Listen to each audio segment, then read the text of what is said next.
So when I'm using my heater, I noticed that in manual mode, when it's in this setting, I get warm air from here when I'm not supposed to, and I get more of it than when I'm doing like this or like this. So I figure I have to replace blend door actuator, the ones that control the mode. Now it is possible that nothing is wrong with my door actuator. Generally I'm not that good at troubleshooting, but still I'll do a video how to replace it. Now when you're replacing it, if it's been a while since you changed your cabin air filter, now it's time because you'll be right there. I got this one on Amazon for about $10.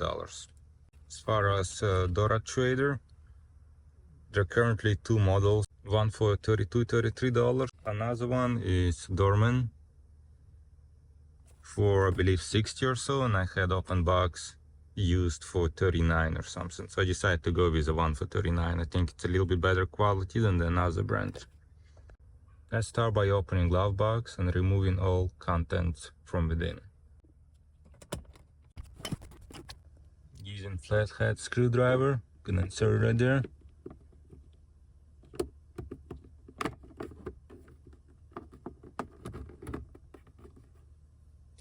Gonna move glove box slightly forward. Take it out. Same thing here.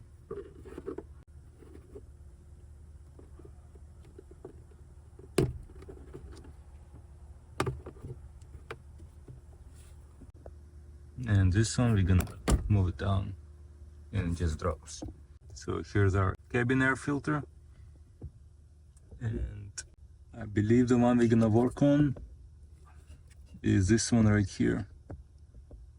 That one at the bottom, that's for passenger side, like a dual air climate control, and the top one is for the mode. Say let's start working on air filter just to get it out of the way. Wow, it's been a very long time since I changed it, probably close to 5 years. Should have done it way sooner. That's crazy. It's optional, but you might want to vacuum from there too. So what's nice with this replacement, it shows which way airflow goes. I'll double check, just curious if my old one showed. Yeah, it showed it as well.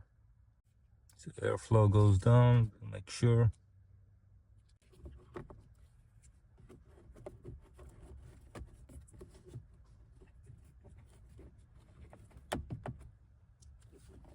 Good to go.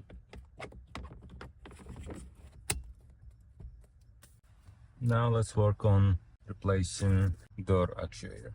I just compared visually and they are identical. So we'll start by removing that green connector. I think there are 3 bolts holding it. And size is 7mm. Gonna start with the toughest one. Seems like the best way is just with a ratchet. Okay.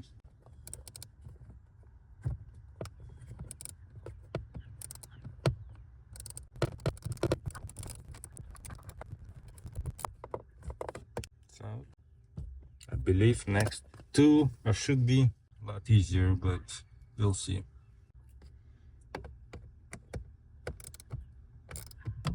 This one's easy.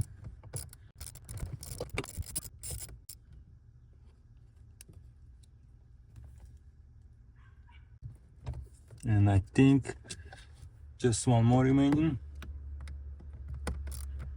which is also easy.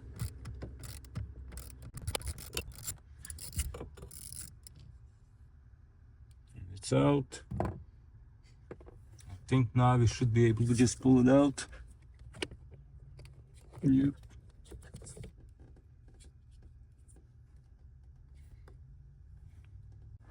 Slide the new one in.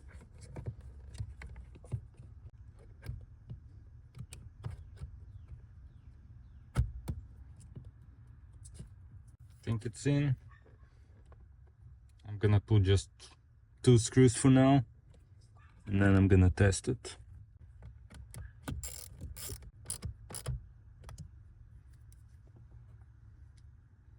Bolts are 7mm.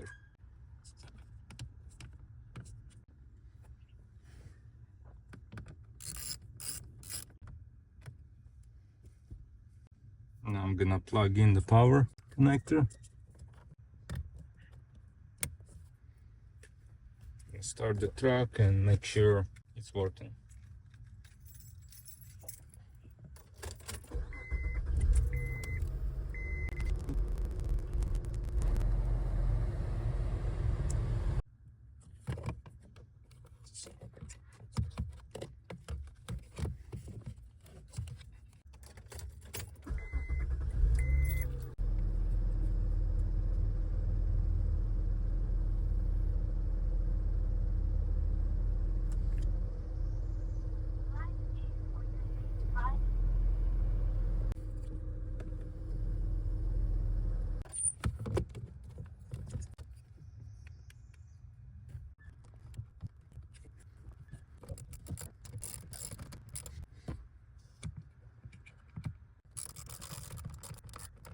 Let's try again.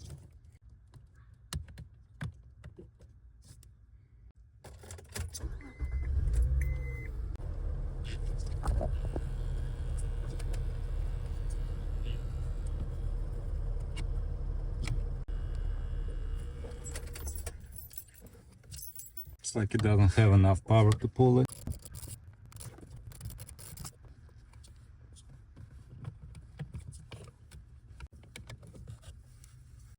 Have another one. Let's see if it would make a difference. Instead of putting screws on, I'm just gonna start the truck and see if this one will work.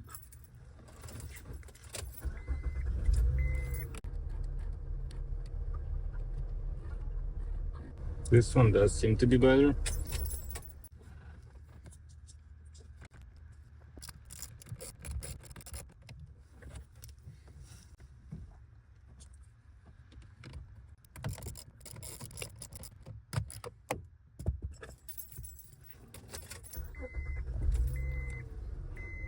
Okay, let's see. Okay, at least on this one, all modes are working. I'm gonna secure last bolt.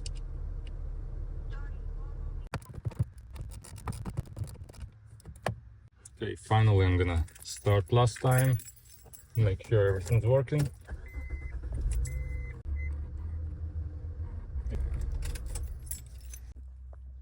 Time to put everything back together.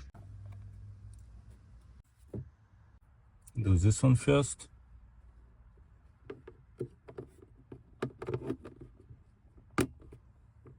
Good.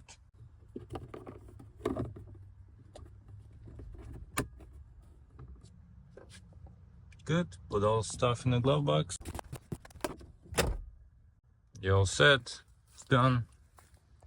So what happened is initially I bought one Dorman actuator, but one of the clips that hold the housing together was broken, just one side. So I thought maybe someone got in, took some parts from there and returned it. So that's why I was gonna ready to return it and order another one, but both of them were used open box.